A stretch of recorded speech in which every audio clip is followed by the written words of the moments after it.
Managing outcomes or authentic connecting? How could we be better approaching interactions with people? By Christopher Boswell. Read by Lyle Malcolm.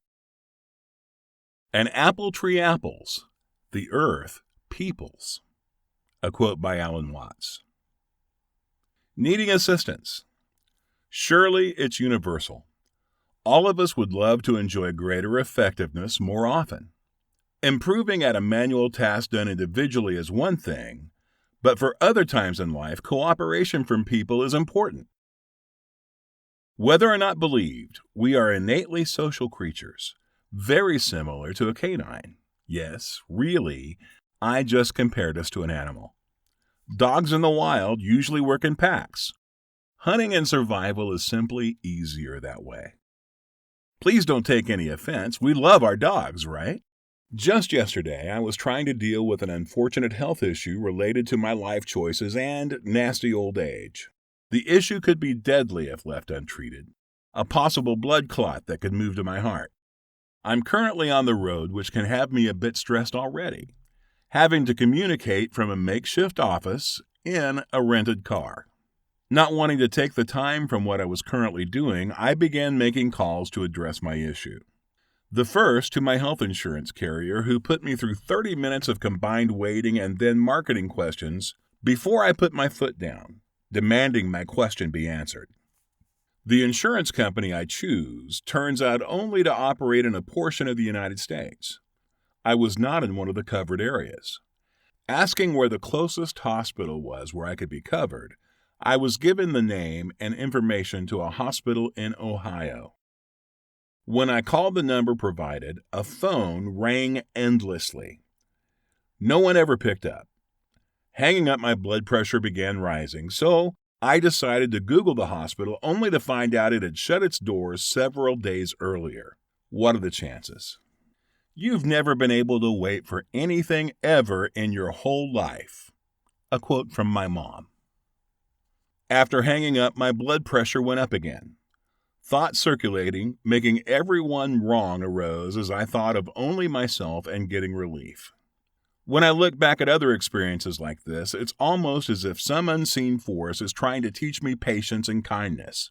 Yet, it's not working. In Proverbs 19:22, the author tells us, "What is desirable in a man is kindness." Thinking of my next option, knowing I would be home in 3 days, I decided to call my own doctor and try to get an appointment already held moved up. You can accomplish by kindness what you cannot by force. A quote by Publius Cyrus. Blood pressure rising.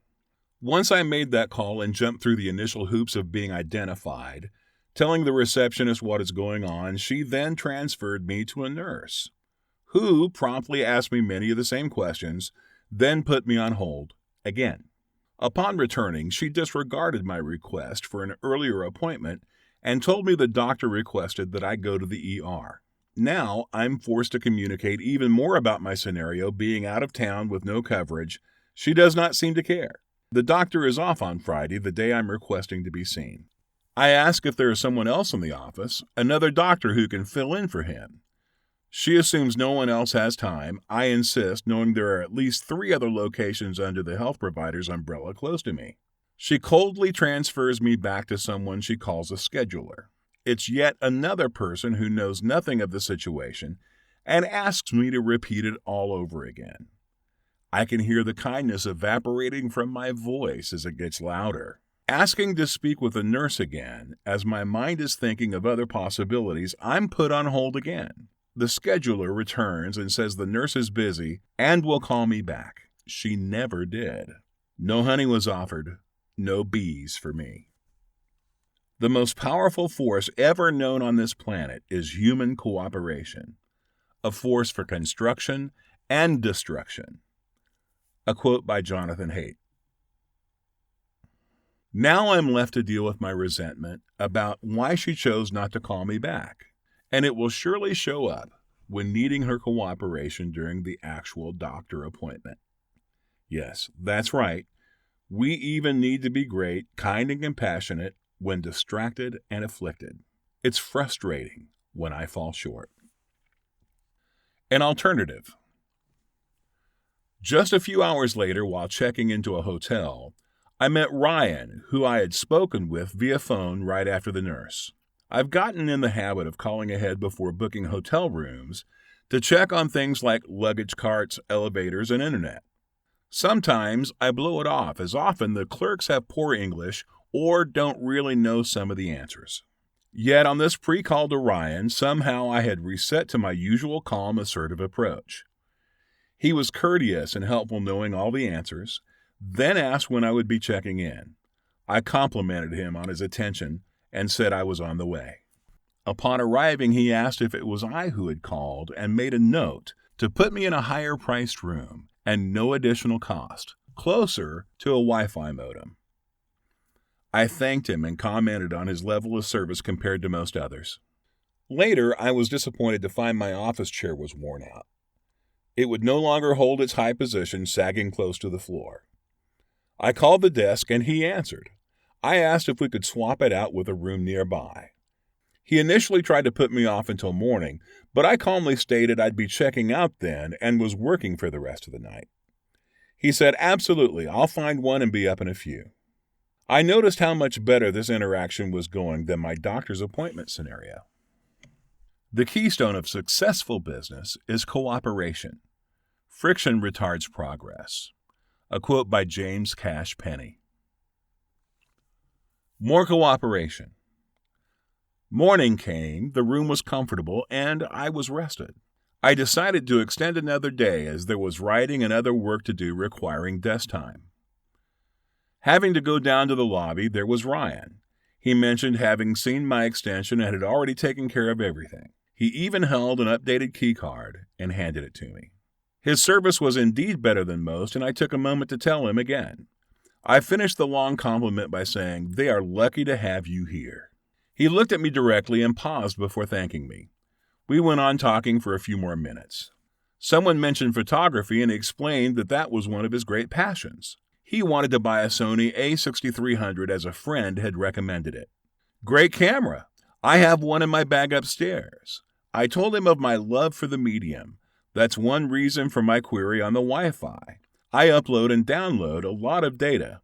Suddenly, he went to a drawer and pulled out something while he said, "You know, there's something else I can do to help you with that," as he handed me an Ethernet cord that could be plugged into the wall, improving connectivity. I thanked him as he asked where my work could be seen. He wrote it down on a Post-it note. Returning upstairs to the room, I ruminated on how his desire to help kept getting stronger the more we connected. Going to dinner later, I was present to every person who served me. The result was the same. One woman asked if I was a local or traveling. When I told her where I was staying, she said that would get me 15% off. It really is astounding. A magical pass to the best others have to offer. See them. Be present while calm and assertive, then acknowledge their cooperation. More doors will open if we can just remember. See you next time. Cheers. Copyright Christopher Boswell, 2019. All rights reserved. I hope you found some value in this article.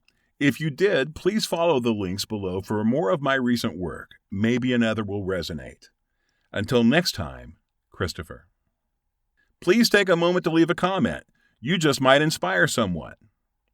When Christopher isn't writing from wherever, he can be found traveling or capturing photographs somewhere in the United States. He may be generating graphic design, building a website, processing images or video, flying his unmanned aerial vehicle, wrangling dogs, or backpacking and hiking. He lives in Tacoma, Washington. We invite you to learn more about Christopher at Real Window Creative.